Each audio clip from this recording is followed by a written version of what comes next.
Hello, everyone. I'm Judge Janine Pirro, along with Jessica Tarlov, Pete Hegseth, Martha McCallum, and Greg Gutfeld. It's 5 o'clock in New York City, and this is The Five.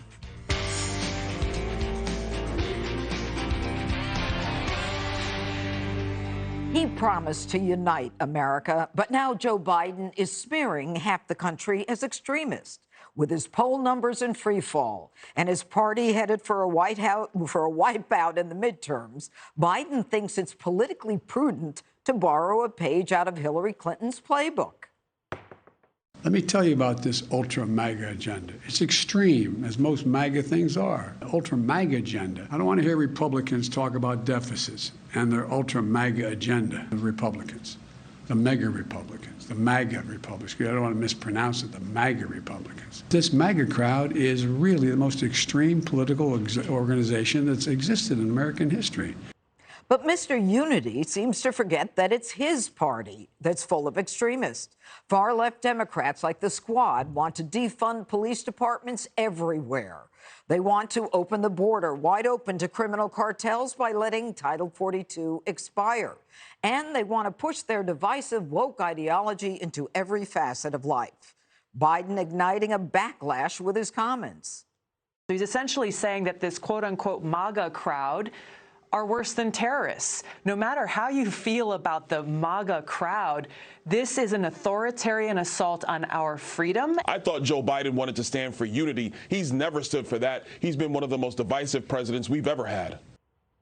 Okay, Martha, I watched your show today. You had a lot on this. And it just seems that this is Joe Biden's deplorable moment, a guy who's so low in terms of the poll numbers right now, facing the midterms in just under 6 months. Why would he be calling everybody else deplorable? Yeah, it didn't work very well for Hillary Clinton, right? And you can imagine that President Trump and supporters and Trump candidates look at this and they go, thank you. This is exactly what we needed. Thank you very much, because you've just alienated half the country. But what I find so fascinating is just how much he has pulled against his own former thinking, right? Mm-hmm. And he could be taking this moment and saying, you know, I understand how you feel, people who support what the justices apparently are going to decide, because I once felt that way myself. In fact, as a senator, he said about Roe v. Wade, I don't like the Supreme Court decision on abortion. I think it went too far. Then he said, when he was a proponent with Republicans under the Reagan administration of doing exactly what's happening right now, of scratching Roe v. Wade and sending it back to the states, he advocated for that. He wanted to vote for that amendment. And he said it was because he's a Roman Catholic. He said, I'm probably a victim or a product, however you want to phrase it, of my background. So he's alienating everyone who, and you know what, the truth is that most people are somewhat more in the middle on this issue, right? I mean, our own Fox News poll, 54% of the people who answered it think that 15 weeks is where the ban should be, okay? 15 weeks is what the Mississippi law was about. Right. It lines up with what you see in most of Europe. This is not a radical opinion when you look at how people stand on this. So I think this is an unwise position for him politically, and I think that he's going to sort of feed right into the hands of what his opposition is going to, where they want him to be. You know, Jessica, one of the things that Biden said that really stunned me was he said, quote, I am not prepared to leave issues of privacy to the whims of the public. If he's so convinced that this is an issue where the public is with him and the court is so wrong, why isn't he willing to let the states decide? Let Congress pass a law. Well, Congress will pass a law, or they're going to try to next week. And I saw something that I thought was really smart, because there are 13 states right now that if the Alito draft comes to fruition, will immediately make abortion illegal, or it'll go to 6 weeks, and that's barely making it illegal.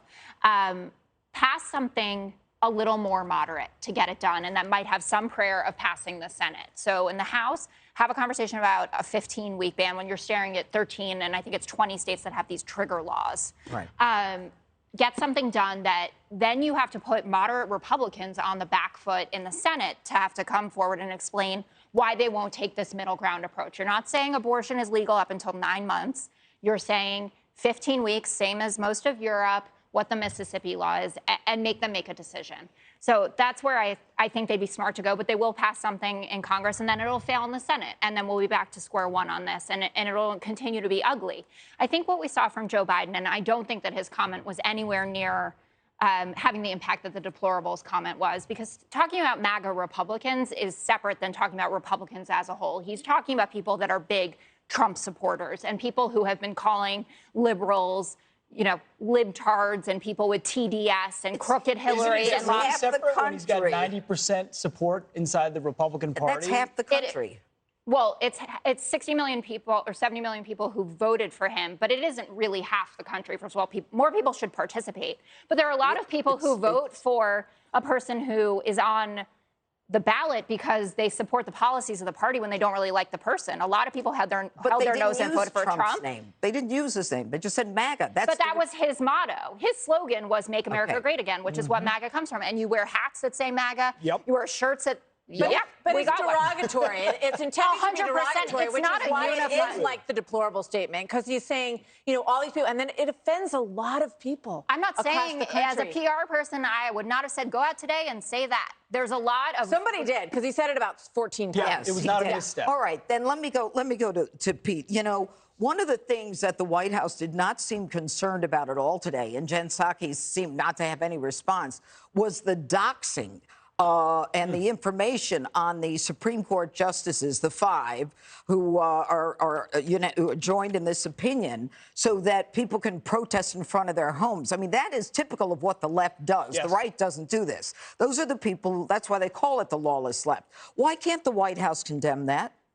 They haven't even come out and said the leak was worth condemning, let alone the doxing of Supreme Court members. So we're going to try to intimidate them at their homes. Because they're so far down the train that they say that speech itself is violence. And therefore, in response to that speech, violence is justified, or doxing the home addresses of people.